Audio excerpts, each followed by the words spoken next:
ओम ज्ञानतिमिरान्धस्य ज्ञानञ्जनशलाकया चक्षुरुन्मिलितमेन तस्मै श्रीगुरुवे नमः। श्रीचैतन्यमनोभीष्टं स्थापितं येन भूतले स्वयं रूपकदा मह्यं ददाति स्वपदान्तिकं। वन्देऽहं श्रीगुरु श्रीभूतपदकमलं श्रीगुरून् वैष्णवाचं श्रीरूपं साग्रजातं सगणरघुनाथान्वितं तं सजीवं साद्वैतं सावधूतं परिजनसहितं कृष्णचैतन्यदेवं श्रीराधाकृष्णपादान् सगणललिता श्रीविशाखान्विताश्च नित्यानंदम नमस्तुभ्यं प्रेमानंद प्रदायते कलवकलमस्य नाशाय जानवेपतये नमः। नमो महावदन्याय कृष्ण प्रेम प्रदायते कृष्णाय कृष्ण चैतन्य नामिने गौरद्दिसे नमः। अनर्पित चरिचिरात करुणावतीर्णो कलौ समर्पित उन्नत उज्ज्वल रसो स्वभक्ति श्रियम हरिपुरट सुंदर गुत कदम्ब संदीपतम सदा हृदय कंदरे स्फुरतव सचिनंदनम। संसार दुःख जलदो पतितस्य कामः क्रोधादीन क्रम करे कवलीकृतस्य दुर्वासना निगडितस्य निराश्रयस्य चैतन्य चंद्र मम देहि पदावलंबम चैतन्य चंद्र मम हृदय कुमुदम विकास्यम हृदयं विदेहि निज चिंतन भृंगरंगे किंचापराधतिमिर निबिड विधूयम पादामृतम सदा पायत दुर्गतम माम आजानुलंबित भुजो कनकावदातो संकीर्तने पितरो कमलायताक्षो विश्वम्बरो द्विजवरो युगधर्म पालो वंदे जगत प्रिय करो करुणावतारो। नमस्त्रय काल सत्याय जगन्नाथाय सुताय च सभृत्याय सपुत्राय सकलत्राय ते नमः। अतीर्णो साकरुण्यो परिचिन्नो सदीश्वर श्रीकृष्ण चैतन्य नित्यानंदो द्वय भ्रातरम भजे स जयति विशुद्ध विक्रमं कनकाभ्यं कमलायते क्षणं वर्जानुनं विलंबितं खड भुज बहुधा भक्ति रसाभिनर्तकम्। जयति जयतु देव कृष्ण चैतन्य चंद्रो जयति जयतु कीर्तितस्य नित्या पवित्रम जयति जयतु भृतस्य विश्वेश्वमूर्ति जयति जयतु नित्य तस्वरूप तरूप सर्वप्रियाणम पंचतत्वात्मकं कृष्णं भक्तरूप स्वरूपकं भक्तावतारं भक्ताख्यं नमामि भक्तिशक्तिकम्।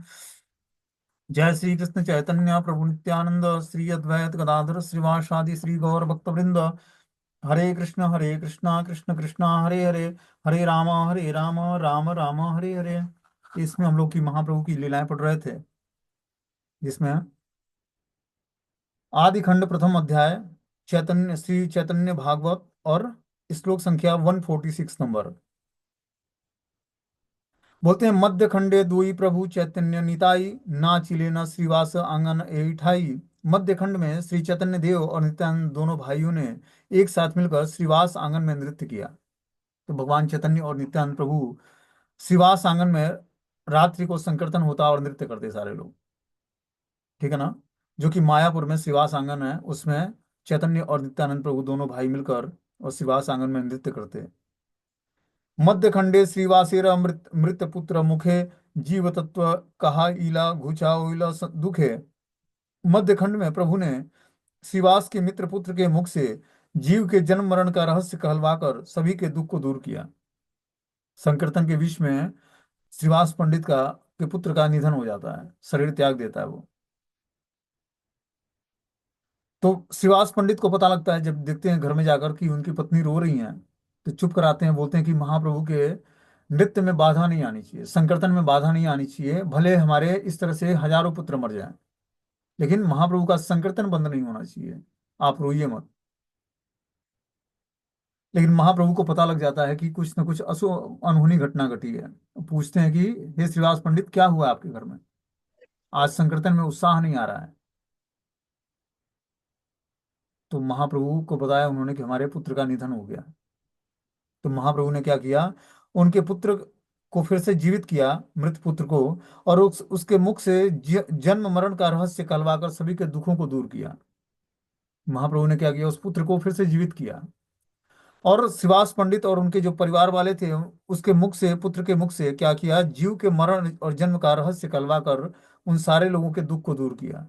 कि कैसे व्यक्ति कितने दिनों तक किस परिवार में रहेगा, ये पहले से सब कुछ कर्म फिक्स होते हैं, कब वो इस परिवार को छोड़ के जाएगा और कब तक रहेगा। आदमी शोक करता है इसके लिए जब वो शरीर त्याग देता है, तो हमें शोक नहीं करना है। क्यों, हर व्यक्ति का, हर एक व्यक्ति के साथ कर्म जुड़ा हुआ है, जब तक कर्म है तब तक व्यक्ति एक साथ रहते हैं, और जैसे ही कर्म समाप्त होता है व्यक्ति अपने अपने कार्य क्षेत्रों में चले जाते हैं। यहाँ तक कि हम देखते हैं भगवान श्री राम के भी जीवन में, उनके जीवन का उद्देश्य जो है, शुरुआत में अयोध्या का राजा बनना नहीं था। वो जानते थे कि मैं अगर जो मेरा राज्य अभिषेक हो गया सुबह, तो मैं रावण का वध करने के लिए जिस उद्देश्य के लिए मैं आया हूँ, वो उद्देश्य हमारा पूरा नहीं होगा। इसलिए रातों रात जो है मंथरा की बुद्धि फिर जाती है, और क्या होती है, सुबह वनवास हो जाता है भगवान श्री राम को। तो भगवान की इच्छा थी, इसलिए भगवान ने ऐसा किया। उनको पता था कि और जब मैं अयोध्या का राजा बन के बैठ जाऊंगा तो मैं असुरों का विनाश नहीं कर पाऊंगा और धर्म की स्थापना नहीं कर पाऊंगा। बिना आसुरी साम्राज्य का वध किए हुए मैं धर्म की स्थापना कैसे करूंगा। परित्राणाय साधु नाम, जो अलग अलग ऋषि महात्मा थे अलग अलग जंगलों में, कहाँ कहाँ भगवान दर्शन करने गए, चित्रकूट और पंचवटी और कहाँ कहाँ, सब ऋषि महात्माओं का उद्धार किया भगवान ने। तो भगवान का अवतार जो है इसी कारण से होता है कि परित्राणाय साधूनां विनाशाय च दुष्कृताम धर्म संस्थापनार्थाय संभवामि युगे युगे, कि भक्तों का परित्राण करने के लिए भगवान प्रकट होते हैं और आसुरी शक्तियों का विनाश करने के लिए। परित्राणाय साधूनां विनाशाय च दुष्कृताम, जो दुष्कृति लोग हैं उनका विनाश करने के लिए, धर्म संस्थापनार्थाय धर्म की स्थापना करने के लिए मैं हर युग में प्रकट होता हूँ।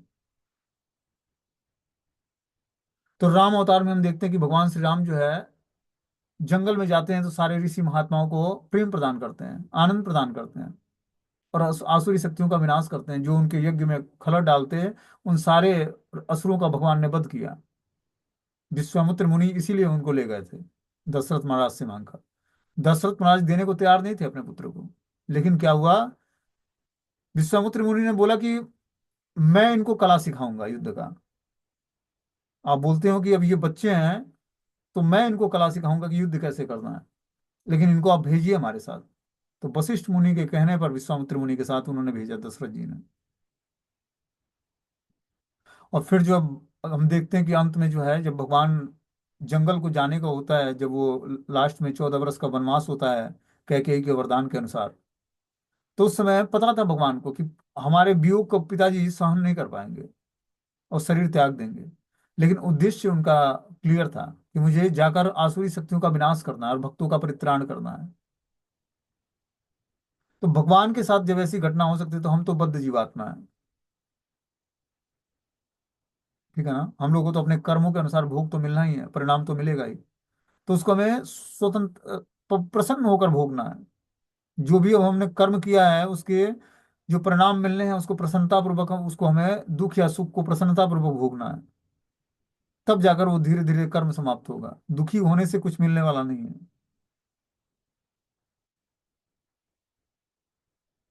तो इस तरह से श्रीवास पंडित के पुत्र को भगवान चैतन्य महाप्रभु ने फिर से जीवित किया और उसके मुख से जो है जन्म मरण का रहस्य कहलवाकर सबके दुखों को दूर किया।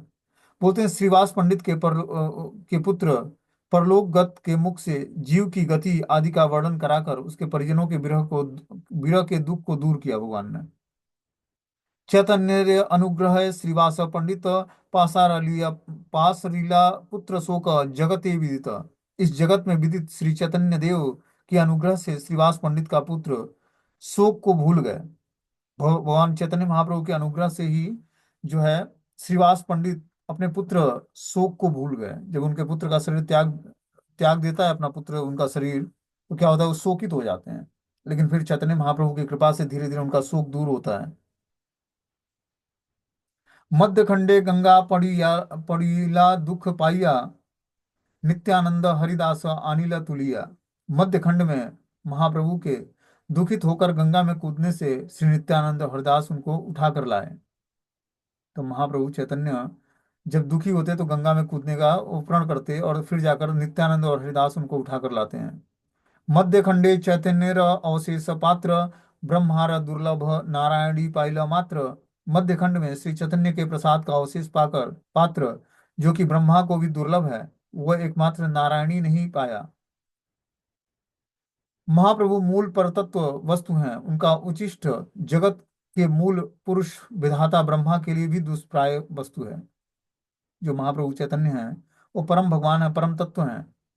उनका जो उचिष्ट जगत के जो मूल पुरुष प्रधान है ब्रह्मा जी, उनके लिए भी दुष्प्राय वस्तु है, उनके लिए भी दुर्लभ वस्तु है। भक्त श्रीवास के भाई की पुत्री नारायणी देवी ने उसी उचिष्ट को पाने की अधिकारिणी होने के कारण उसका उसको सौभाग्य लाभ हुआ। उसी नारायणी देवी के पुत्र वृंदावन दास ठाकुर इस ग्रंथ के लेखक हुए।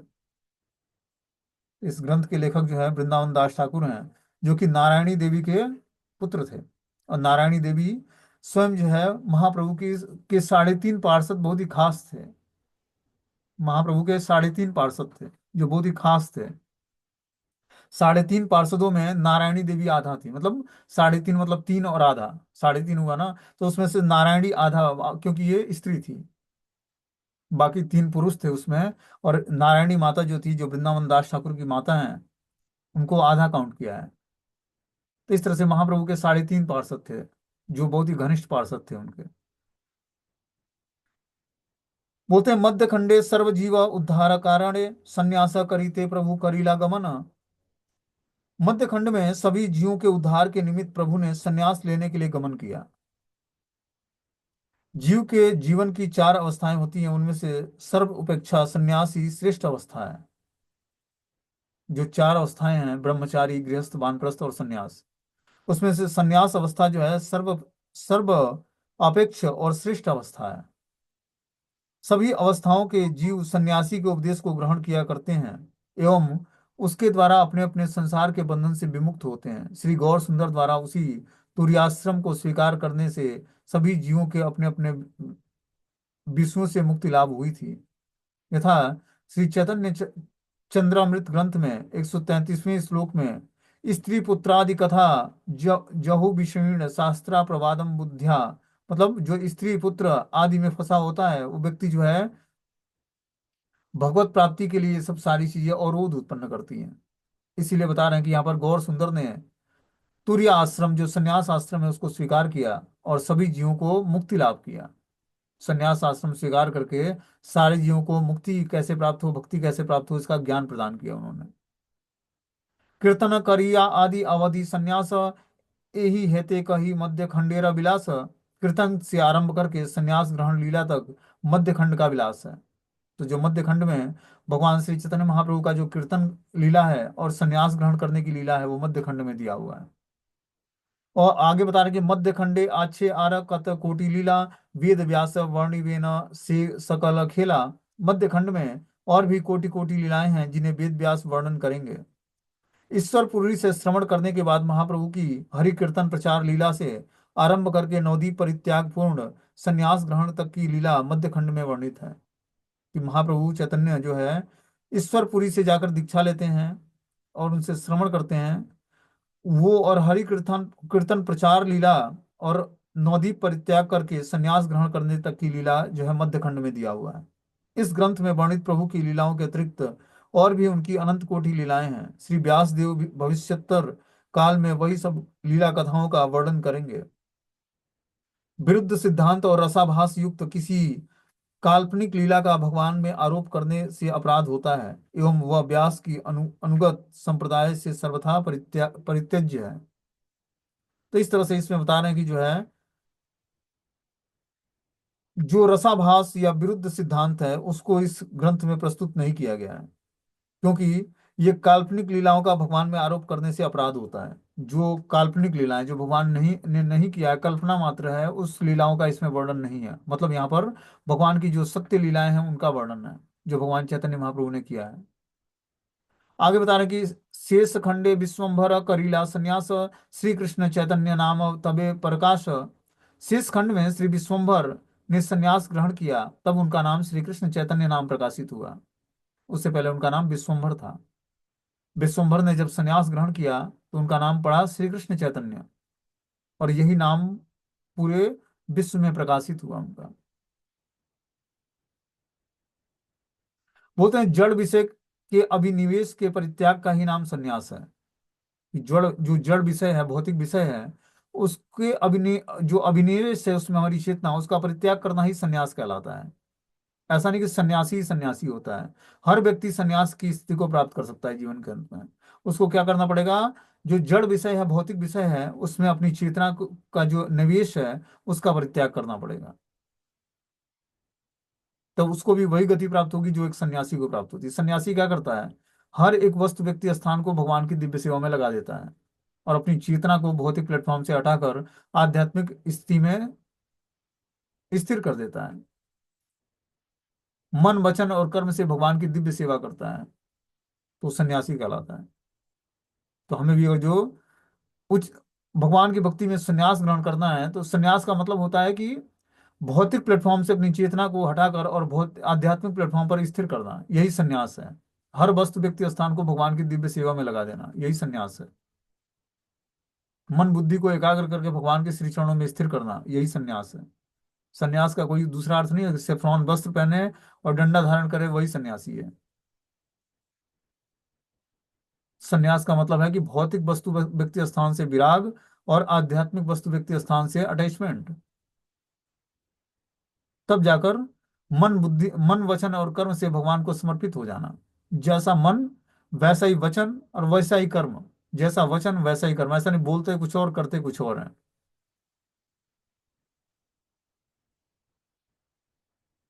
बोलते हैं भोग प्रयास या कृत्रिम त्याग चेष्टा ही कर्म संन्यास या ज्ञान संन्यास नाम से प्रसिद्ध है। महाप्रभु ने जब भी ज्ञानी की भांति संन्यास लीला दिखाई थी, तब भी उनका श्रीमद् भागवतम के 11वें स्कंद के 23वें अध्याय में वर्णित त्रिदंडी यति अनुष्ठानिक अभिनय ही उद्दिष्ट था।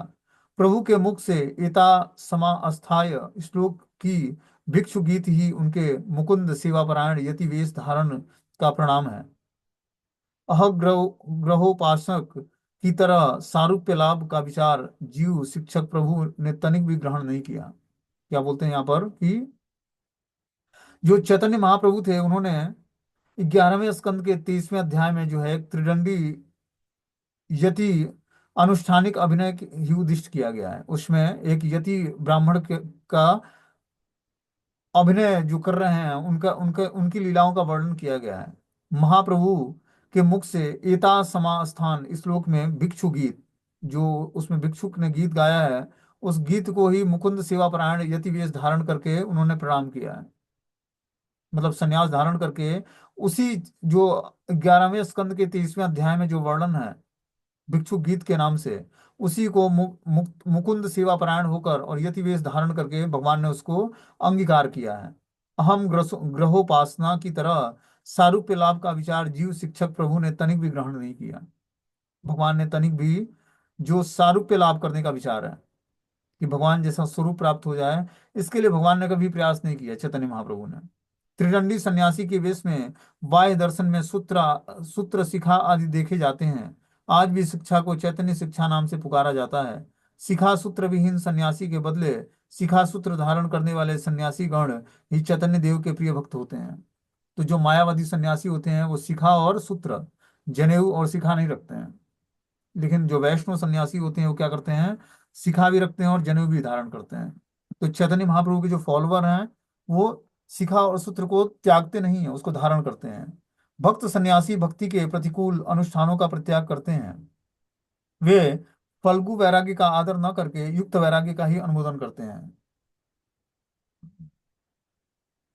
युक्त वैराग्य क्या है? भक्ति सिद्धांत सरस्वती ठाकुर प्रभुपाद जी ने बताया है कि युक्त वैराग्य मतलब सब कुछ भगवान की दिव्य सेवा से जोड़ देना। उससे पहले रूप गोस्वामी ने भी यही मेथड बताया, लेकिन भक्ति सिद्धांत सरस्वती ठाकुर प्रभुपाद ने उसको प्रैक्टिकली करके दिखाया। उन्होंने बड़े बड़े मोटर गाड़ियों को भगवान की सेवा में यूज किया, उस पर चढ़कर प्रचार करने जाते थे। जबकि सन्यासी को जो है बड़ी गाड़ियों पर नहीं चढ़ना चाहिए, शास्त्र में नियम नहीं है, लेकिन उन्होंने शुरू किया जिससे हमारा टाइम बच सके। बहुत सारे हम लोग इंस्ट्रूमेंट प्रचार के लिए यूज करते हैं, ठीक है ना। उससे क्या होता है, व्यक्ति को दूर बैठे भी भगवान की कथाओं का श्रवण करने का चांस मिल जाता है। जो फोन है, लैपटॉप है, इस तरह की चीजें क्या है, ये सब युक्त वैराग्य के अंतर्गत है कि हम हर वस्तु को भगवान की दिव्य सेवा में लगाकर उस वस्तु का सही उपयोग कर सकते हैं। तो ये नियम किसने बताया? सबसे पहले जो है भक्ति सिद्धांत सरस्वती ठाकुर प्रभुपाद जी ने इस नियम को शुरू किया, और इस तरह से जो है उन्होंने दिव्यता का स्तर एक व्यक्त किया, वही युक्त वैराग्य है। बोलते हैं यथा अनासक्त विषयान यथा अमुपयुज्यते निर्बंध कृष्ण संबंधे युक्त वैराग्य उच्यते। प्रापंचित क्या बुद्धिया हरि संबंधी वस्तुना मुमुक्ष भी परित्यागो वैराग्य फल्गु कथ्यते। क्या बोलते हैं? अनासक्त विषयान यथ्यामुपयुज्यते निर्बंध कृष्ण संबंधे युक्त वैराग्य उच्यते। प्रापंचित कत्या बुद्धिया हरि संबंधी वस्तुना मुमुक्ष भी परित्यागो वैराग्य फल्गु कथ्यते, कि हर वस्तु को व्यक्ति जो है हरि से संबंधित न सुनकर या जोड़कर और जो उसका परित्याग कर देता है, तो ये वैराग्य जो है फल्गु कहलाता है। हर वस्तु को भगवान से जोड़कर उसको भगवान की सेवा में यूज करना ही युक्त वैराग्य है। और जो हम उस वस्तु को हरि से संबंधित न समझकर और उस वस्तु का परित्याग करते हैं, तो ऐसा वैराग्य जो है फल्गु वैराग्य कहलाता है।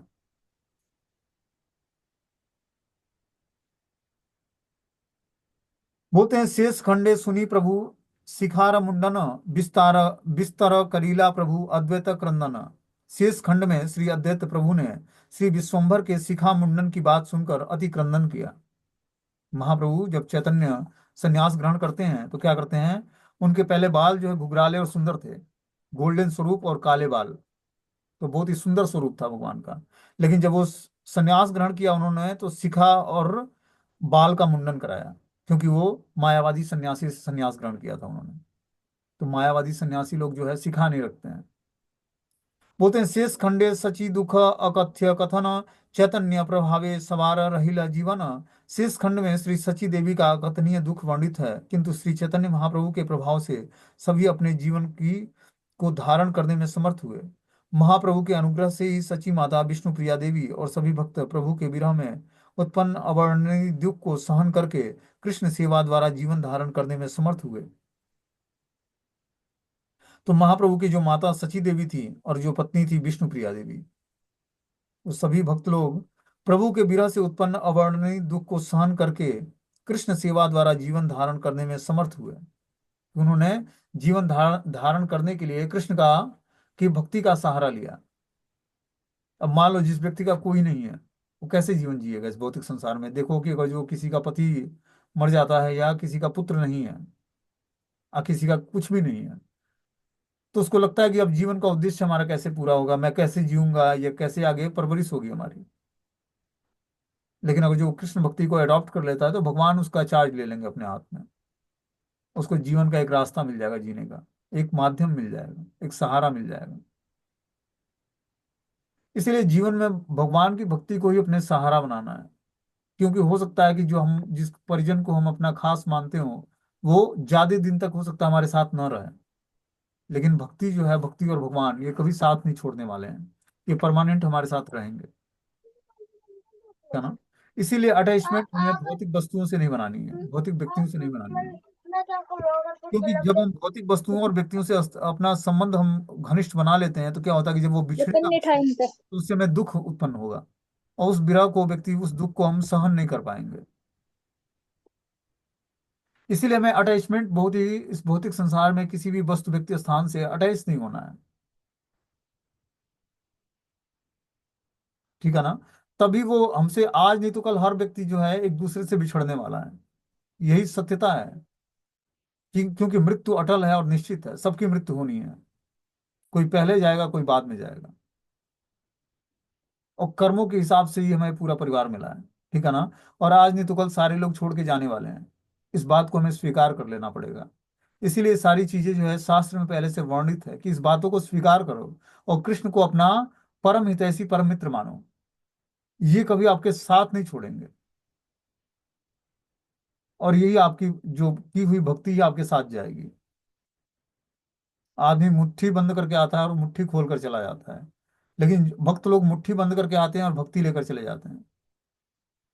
ठीक है ना। भक्ति हम करेंगे तो वही हमारे साथ जाएगी, अब वही हमें अगले जीवन में प्रोग्रेस दिलाएगी। और जो आपकी जीवन में बहुत भक्ति करके सफलता प्राप्त नहीं हुई, तो फिर से भगवान क्या भगवत गीता में गारंटी लेते हैं कि लंबे समय तक कोई व्यक्ति भक्ति करके और शरीर का त्याग करता है और असफल हो जाता है, असफल योगी को मैं किसी ब्राह्मण या वैश्य परिवार में जन्म देता हूँ, और फिर से उसको भक्ति करने का वहां से चांस देता हूँ जहां से उसने भक्ति को छोड़ा था।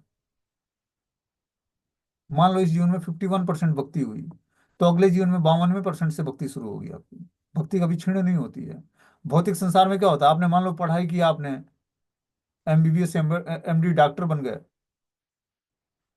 तो अगले जीवन में फिर से वही नर्सरी में जो है एडमिशन लेना पड़ेगा। और जो अगला जीवन होगा, तो ऐसा नहीं कि आप एमबीबीएस डॉक्टर कहलाओगे, फिर से वही पैंट सरकाते हुए जाना पड़ेगा, नर्सरी में एडमिशन होगा। ठीक है ना। नाक बहता रहेगा, पैंट सरकता रहेगा और नर्सरी में एडमिशन होगा, और बच्चे जो है फिर वही पहली क्लास से शुरू कर, नर्सरी से। लेकिन आध्यात्मिक जीवन में ऐसा नहीं है। आध्यात्मिक जीवन में जितना पढ़ाई कर लिया आपने, फिर जितना शास्त्र पढ़ लिया, जितना ज्ञान अर्जन कर लिया, जितना माला कर लिया, अगले जीवन में वो उससे आगे का भगवान रास्ता बताएंगे कैसे करना है। यही डिफरेंस है आध्यात्मिक और भौतिक पढ़ाई में। कि आध्यात्मिक पढ़ाई जो है जीवन के साथ समाप्त नहीं होती है। एक बार आध्यात्मिक चेतना जागृत हो गई, हमने भगवत गीता में, भागवत में बताया था कि एक बार मनुष्य के अंदर का जो आध्यात्मिक चेतना जागृत हो जाती है, बाई चांस उस रास्ते पर वो डिविएट हो जाता है आध्यात्मिक जीवन में, तो उसकी आध्यात्मिक चेतना उसको बचा लेगी। जैसे हम भरत महाराज के चरित्र में सुनते हैं, गजेंद्र के चरित्र में सुनते हैं कि गजेंद्र जो है पिछले जीवन में हाथी था, इंद्रदुम्न राजा था। लेकिन अगस्त ऋषि के श्राप से उसको हाथी की जोनी प्राप्त हुई। ठीक है ना। और वो क्या करने गया था, पिकनिक मनाने गया था, सारे हथनियों को लेकर, बच्चों को लेकर गया, पहले फर्स्ट क्लास जो है सबको नहलाया उलाया, और सबको नहला उला के, और जो है अंत में अपने नहाने के लिए घुसा तो घड़ियाल ने उसका पैर पकड़ लिया।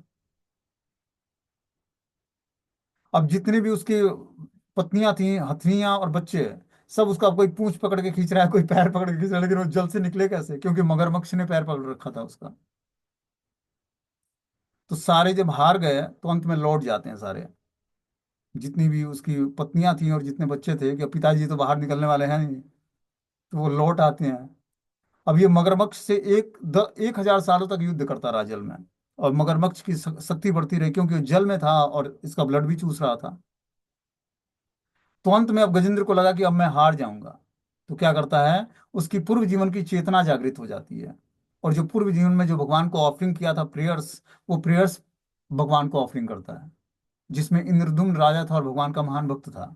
वही प्रेयर्स श्रीमद् भागवतम के 8वें स्कंद में दिया हुआ है। वो पढ़ता है कोई व्यक्ति, तो अपने समस्त पाप कर्मों से मुक्त हो जाता है। उसके उसका जो बंधनकारी जीवन है, जो भक्ति में जीवन में हम जो भक्ति को ऑपरेट करते हैं, तो बहुत सारे ऑप्टिकल्स आते हैं, रिलेटिव के रूप में, परिवार के जनों के रूप में, अपने पाप कर्म हमारे प्रकट हो जाते हैं। जैसे ही हम भक्ति करना शुरू करेंगे, ये सब मूर्तिमान रूप में स्थापित सामने ही खड़े हो जाएंगे। हमारे सारे पाप कर्म तुरंत प्रकट हो जाएंगे। जब हम कोई नियम या अनुष्ठान लेंगे, उसी समय बाधा उत्पन्न हो जाएगी। सारे रिलेटिव ऐसे ऐसे आ जाएंगे घर में, जो भक्ति के प्रतिकूल अवस्था। उस सिचुएशंस में हमें गजेंद्र मोक्ष का पाठ करना चाहिए, भगवान नरसिंह देव की स्तुति पाठ करनी चाहिए। राधा कृष्ण की उपासना करने से पहले हमें कृष्ण बलराम की उपासना करनी चाहिए। मैं आपको क्लियर बताऊं, प्रैक्टिकली रियलाइजेशन है हमारा। भगवान बलराम हमें जीवन में ऐसे चांसेस देते हैं, अपने हल और मुसल का उपयोग करके भगवान बलराम क्या करते हैं, हमारे सारे ऑप्टिकल्स को नाश कर देते हैं। तब जाकर हम राधा कृष्ण की शरण लेने के योग्य हो पाएंगे। इसीलिए आवश्यक है कि हम जगन्नाथ बलदेव सुभद्रा महारानी की उपासना करें, उनको घर में विराजमान करें, उनकी उपासना करें, उनको नहलाएं खिलाएं, भोग लगाएं, ड्रेसिंग करें, इत्र लगाएं, चंदन तुलसी से उनको सजाएं। उनकी कृपा से, बलदाऊ जी की कृपा से ही हमारे जीवन के सारे ऑप्टिकल्स नष्ट होंगे। जितने भी भक्ति अनुष्ठान नियम करने में हमारी बाधाएं आती हैं, पारिवारिक सदस्य के रूप में, रिलेटिव के रूप में, अलग अलग पाप कर्म हमारे सामने आकर खड़े हो जाएं। जब हम कोई नियम अनुष्ठान लेंगे, पूरा करेंगे, उसमें वही बाधा बन के खड़े हो जाएंगे। हमारे परिवार के सदस्य ही हमारे पाप कर्म हैं। पाप कर्म कोई दूसरा नहीं है, ये सदस्य ही हमें पाप कर्मों का परिणाम भुगाने के लिए मिले हुए हैं, और यही हमें शुद्ध करेंगे। आपको क्या करना पड़ेगा, तीव्रता से भगवान का भजन और उनके द्वारा दिए हुए कष्टों को सहना पड़ेगा, तभी आप शुद्ध होगे। ये आपकी ही कर्मों की बोई हुई खेती है। इससे आप भाग नहीं सकते हो। आप ये समझो कि मैं भाग के कहीं दूसरी जगह एकांत स्थान में शांत रूप से जो है भगवत चेतना को अपने अंदर कल्टीवेट कर पाऊंगा, तो ये कदापि संभव नहीं है। ऐसा हो नहीं पाएगा कभी। हमें क्या करना पड़ेगा, इन्हीं परिवार के सदस्यों के साथ रहकर अपनी चेतना को शुद्ध करना पड़ेगा, क्योंकि हमारी ही बोई हुई खेती हुई है, इसी का परिणाम हमें मिल रहा है। तो भाग के हम जा नहीं सकते इससे। कर्मों के परिणाम हमें एकांत स्थान में भी पकड़ लेगा। समझ रहे बात को, हमारी चेतना, वो रोएंगे या वो याद करेंगे, तो उनकी चेतना हमारी हृदय की कनेक्टिविटी बने। पूर्व जन्मों का ये परिणाम है। जन्म जन्म का साथ है हमारा तुम्हारा। ऐसा नहीं कि इस जन्म में बस यूं ही छूट जाएगा। इसीलिए क्या करनी है, आसक्तियों का जंजाल समाप्त करना है हृदय से। जब तक आसक्तियों का हृदय ग्रंथि भेदन नहीं होगा, भगवान की कथाओं का, भगवत गीता भागवतम और भगवान चैतन्य महाप्रभु की लीलाओं का श्रवण करके जब तक हृदय ग्रंथि का भेदन नहीं होगा, तब तक भगवान की भक्ति हृदय में जागृत नहीं होगी। और ये जो ग्रंथि जो हमारी जुड़ी हुई परिवार के सदस्यों से, समाज से, लोगों से, ये अटैचमेंट हमें समाप्त करना है। हमारे अंदर जो कला है, उस कला का उपयोग भगवान के भक्तों के प्रति रिलेशनशिप डेवलप करने में करना है, न कि भौतिकतावादी व्यक्ति से रिलेशनशिप बनाकर हंसी मजाक करना और टाइम पास करना है। हमें गंभीरता लानी पड़ेगी। यही अभी श्रीमद् भागवतम में बताया गया है कि भक्त जो है गंभीर होता है, मौन धारण करता है, आवश्यकता से अधिक बोलता नहीं है। कपिल देव भगवान माता देवहूति को क्या बता रहे हैं प्रकृति के वर्णन में, कि भक्तों के लक्षण क्या होते हैं। देखो विषय आया है तो मैं बता भी देता हूँ, कुछ लोग क्लास में नहीं थे तो क्या बता रहे हैं कि वो भक्तों के लक्षण क्या होते हैं।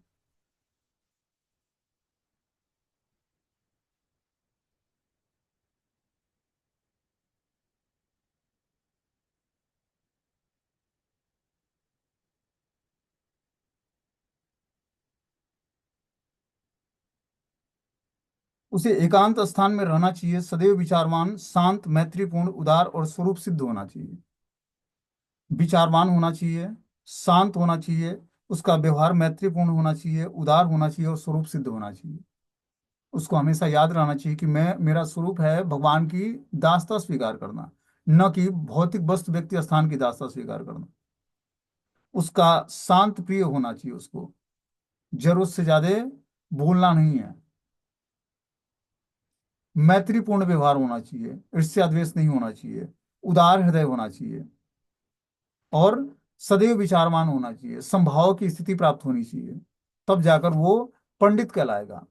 विद्या विनय संपन्ने ब्राह्मणे गव्यस्तिनी सुनी चाहिए सुपाके च पंडिता समदर्शिना, ऐसा व्यक्ति जो है पंडित कहलाता है। जो गाय, हाथी, कुत्ता, ब्राह्मण और चंडाल को समान दृष्टि से देखता है। व्यवहार में अंतर होगा लेकिन दृष्टि में अंतर नहीं होगा। इस तरह की जब हम एक्टिविटी करेंगे तब जाकर जो है हम अपने बंधनकारी जीवन से, जो हमारी हृदय की ग्रंथि अलग अलग लोगों में जुड़ी हुई है, उसको कष्ट होता है तो हमें कष्ट होता है, वो याद करता है तो मुझे जो है आंखें फड़कने लगती हैं। पानी पीता तो व्यक्ति जो है सरकने लगता है कि अरे कोई याद कर रहा है आपको। ये क्या है? हृदय ग्रंथि जुड़ी हुई है। हृदय ग्रंथि को भेदन करना है श्रीमद् भागवतम की कथाओं का श्रवण करके। उससे हमारे समस्त संशय नष्ट होंगे। श्रीमद् भागवतम की कथा क्या करती है? छिद्यन्ते सर्व संशयम क्षीयन्ते चास्य कर्माणि दृष्ट्वा एव आत्मनीश्वरे, विद्यन्ते हृदय ग्रंथि। हृदय की ग्रंथि को भेदन करता है। जो हमारा अटैचमेंट है, यही अटैचमेंट भगवान के प्रति जागृत करता है। जब तक ये अटैचमेंट भौतिक संसार में खत्म नहीं होगा, तब तक भगवान के धाम जाना तो दूर, भगवान की भक्ति को ही स्वीकार नहीं करोगे। भगवान के भक्त ही अच्छे नहीं लगेंगे। अटैचमेंट आपका भौतिक संसार के भौतिक वस्तुओं से है, भौतिक व्यक्तियों से है। भगवान के भक्त कैसे अच्छे लगेंगे? इसीलिए इस हृदय ग्रंथि का भेदन करना है ज्ञान के माध्यम से। इसीलिए श्रवण करना आवश्यक है, पठन करना आवश्यक है, भगवत नाम का जप करना।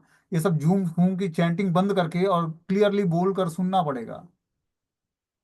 तब जाकर धीरे धीरे हृदय में जो है भगवान की भक्ति का जागरण होगा, हृदय पवित्र होगा। तब जाकर नाम जब हम जप करेंगे तो अमृत का आस्वादन होगा। उस तरह नहीं, बड़े मन बुद्धि को एकाग्र करना है भगवान के नाम रूप गुण लीला धाम में। इस पांचों चीजों में जब हम समाहित करेंगे तब जाकर मन और बुद्धि हमारा एकाग्र। इतना आसानी से नहीं होगा। जन्म जन्मांतर के इस चेतना, दूषित चेतना को प्रभावित करता है ये हमारे सारे कर्म, हमारे सारे रिलेटिव, हमारी सारी जितने भी रिलेशनशिप हमने बनाए हैं अलग अलग जन्मों में, वो सब हमें परिवार के रूप में गिफ्ट के रूप में भगवान ने दिया है हमें। भगवान से बोलना है कि भगवान अब ये गिफ्ट हमें नहीं चाहिए, हमें क्या चाहिए? आ हेतु की अप्रतिहता, ये आत्मा सुप्रसिद्ध थी। ऐसी भक्ति जो बिना हेतु के हो, बिना किसी उद्देश्य के हो, ऐसी भक्ति आप हमें प्रदान करें। आ हेतु की, जिसमें कोई हमारा हेतु ना हो, हमारा कोई इच्छा ना हो, बस एक ही मात्र इच्छा हो, आपको प्रसन्न करना है। अप्रतिहता, जो आत्मा को भाने वाली भक्ति है, ऐसी भक्ति आप हमें प्रदान करें। न धनम न जन्म न सुंदरी कविता वा जगदीश काम है, मम जन्मनि जन्मनेश्वरी भवताद भक्ति आहे तो की त्वयि। ऐसी भक्ति मांगनी है भगवान से। जब तक हम धन जन कविता सुंदरी मांगेंगे, ठीक है ना, तब तक भगवान की आहे तो की भक्ति क्या समझ में आएगी। तब तक तो हमारी हृदय ग्रंथि इन्हीं लोगों से जुड़ी रहेगी।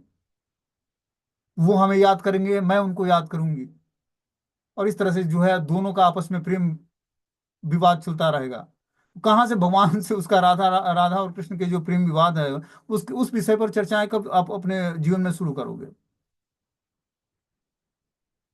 जिसके लिए जीवन मिला है। ये मनुष्य जीवन बहुत ही क्षणिक है, इसको यूं ही नष्ट नहीं करना है। तो इसके इंपॉर्टेंस को समझो। ये जानते हो कृष्ण भक्ति इतनी आसान नहीं है, साधारण व्यक्ति के बस का नहीं है। मैं आपको क्लियर बताऊं कि साधारण व्यक्ति जो है टिकेगा नहीं। इसीलिए बहुत सारे लोग संस्था में जुड़ते हैं और यूं ही चले जाते हैं चुटकी बजाते हुए। पता नहीं लगेगा कि ये इतना बढ़िया भक्त था, क्यों चला गया। क्यों? ज्ञान नहीं है, शास्त्रों को पढ़ता नहीं है, मानता नहीं है उसको। आसक्तियां खत्म नहीं होती भौतिक संसार से। फिर वही जींस पैंट और टॉप और क्या क्या चीजें अच्छी लगने लगती हैं। जो छोड़ के आया उसी को स्वीकार कर लिया, फिर से वही गंदे नाली का कीड़ा बन गया। जहां से उठकर आया था, भगवान की भक्ति में कुछ स्वीकृति जगी, फिर से उसी को स्वीकार कर लिया। बहुत ही वो है सेंसिटिव रास्ता ये। इस रास्ते पर बने रहना बहुत मुश्किल है। इसलिए संभल कर हमें क्या करना पड़ेगा, भगवान की भक्ति से हमें निरंतर भगवान की कथाओं का श्रवण और नाम जप में अपने को बार बार मन और बुद्धि को समझा कर लगाना पड़ेगा। यूं ही व्यक्ति इस रास्ते से विचलित होकर बहुत दूर निकल जाएगा। जैसे होता ना कि रास्ता भटक गए हाईवे पर, और पता लगे कि 5 किलोमीटर तक कोई वो नहीं है, रास्ते में कहीं से कट नहीं है कि जहां से हम यू टर्न ले सकें। उसी तरह ये आध्यात्मिक रास्ता है।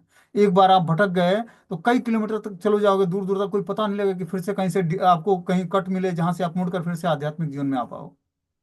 इसीलिए सतर्क हो जाओ इस रास्ते पर। हर चीजों से सेक्रीफाइस करके अपने मन बुद्धि को जो है भगवान के नाम रूप गुण लीला धाम में एकाग्र करो, तभी जाकर जो है आध्यात्मिक जीवन में प्रोग्रेस कर पाओगे। ये सर्दी गर्मी ऋतु परिवर्तन होता रहेगा, जीवन में सुख और दुख आते रहेंगे, रिलेटिव जुड़ते रहेंगे, परिवार के सदस्यों में बीमारियां बुढ़ापा रोग ग्रस्त होता रहेगा। लेकिन अपने को हमें क्या उद्देश्य है जीवन का, इस उद्देश्य के प्रति हमें एकाग्र रहना पड़ेगा। ये जीवन क्षणिक है, ये रिलेटिव क्षणिक है। इनका हमारा वास्तविक जीवन से कुछ लेना देना नहीं है। ये सब पात्र जो हैं, घटनाएं जो भी हो रही हैं और जो भी पात्र हैं हमारे जीवन में, ये सब काल्पनिक है, इसका वास्तविक जीवन से कुछ लेना देना नहीं है। ये सब सीरियल चल रहा है एक जीवन का, इसको समझना पड़ेगा।